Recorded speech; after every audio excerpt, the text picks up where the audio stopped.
Na manhã desta quinta-feira, dia 24 de julho, Moraes decidiu sobre a prisão de Jair Bolsonaro, se seria ou não preso. Vamos falar sobre isso nesse vídeo. Antes eu peço que você se inscreva no canal, que você curta, comente, compartilhe, mande para todo mundo, para a gente alcançar as pessoas, falar coisas de política, de geopolítica, mas sempre tendo como base, como filtro, a nossa fé e os nossos princípios. Alexandre de Moraes se pronunciou, deu a decisão.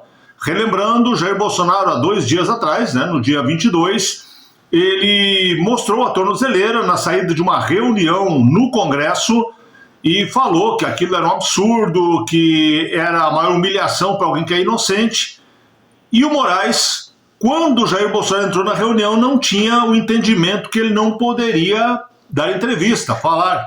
Mas, na saída, já nesse meio tempo, já tinha uma decisão do Alexandre de Moraes dizendo que qualquer entrevista dele que fosse postada por ele ou por terceiros em redes sociais, seja vídeo, áudio ou mesmo transcrição, seria motivo de levá-lo imediatamente para a prisão, fechar o Bolsonaro.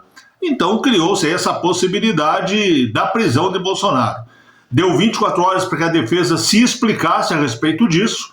A defesa fez a explicação, dizendo que foi um ato isolado, que não tinha essa determinação até então, e inclusive pedindo informações sobre o que poderia ou não para o Alexandre de Moraes. Ontem, dia 23, a PGR se manifestou contrariamente à prisão de Bolsonaro. Na verdade, a mídia, principalmente a grande imprensa, também se posicionou de forma massiva contra a possibilidade de prisão e criticando duramente o Alexandre de Moraes, que também foi criticado por ex-ministros do STF e, segundo jornalistas, por integrantes hoje do STF, mas que não tiveram nomes divulgados. Bem, nesta quinta-feira, pela manhã, ele deu a sua decisão. E, como já era de se esperar, ele voltou atrás.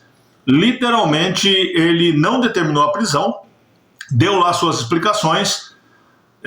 Segundo ele, foi um ato isolado, não tem nenhum conhecimento de outras situações assim, e a própria defesa também disse que está sendo cumprido em regra, tudo aquilo que foi determinado.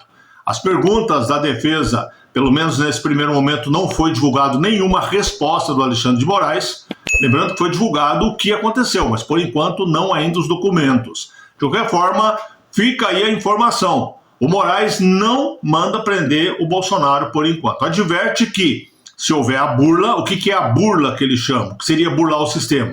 Seria o Bolsonaro dar uma entrevista e alguém utilizar essa entrevista, ou no todo ou em parte, e jogar nas redes sociais. E aí eu pergunto para você, como é que ele vai ter controle sobre isso?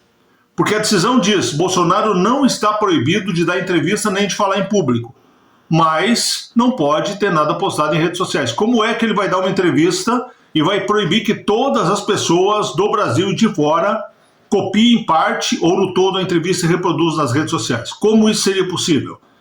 Como ele vai falar com um jornal ou com um emissor de rádio, de televisão e evitar que alguém vá lá e transcreva e poste numa rede social? Isso é uma coisa lógica, a própria oposição a ele, que é a situação do governo hoje, e seus apoiadores poderiam fazer isso, claramente. Alguém poderia, por exemplo, pegar uma entrevista que ele dê para uma emissora, editar e largar nas redes sociais e depois pedir a prisão dele. É uma coisa absurda, completamente sem sentido. Moraes, que mais uma vez voltou a ter aí a sua sanidade mental questionada, dessa vez pelo ex-ministro Marco Aurélio, que falou que seria necessário colocar o Moraes num divã, para tentar entender os problemas que ele está tendo. Eu já falei isso aqui também, vários outros falaram, e realmente dá a impressão de que o Moraes está com alguma dificuldade aí no campo da cognição. Essa decisão dele aqui, me parece, é muito mais pela pressão da mídia, porque a vontade dele, tenho a impressão que seria clara e cristalina de prender Bolsonaro, não faz isso depois da pressão que teve, de ver o quanto foi ruim a repercussão. Na verdade, assim, eu venho falando para você há vários dias, o Moraes está esticando a corda e de olho para ver a reação, e ele viu que a reação agora foi forte, inclusive pessoas dentro do governo criticaram a decisão do Moraes. Então ele recuou, voltou atrás. Daqui a pouco ele estica mais um pouquinho lá de outro lado para ver o que acontece. Mas a impressão que dá é que está faltando um pouquinho, pelo menos, de sabedoria para o ministro Alexandre de Moraes. Conhecimento eu nem falo mais, afinal de contas o direito dele é diferente do direito que eu aprendi e o direito qualquer advogado nesse país aprendeu. E a sua opinião? O que você diz para mim? Moraes fez certo? Moraes fez errado? Moraes faltou coragem para o Moraes? Ele fez o teste e não deu certo? O que você me diz? Quero saber a tua opinião aí nos comentários. Grande abraço, beijo no seu coração, Deus abençoe muito você e a sua casa. Até o próximo vídeo. Vontade não faltou, coragem talvez. Até a próxima.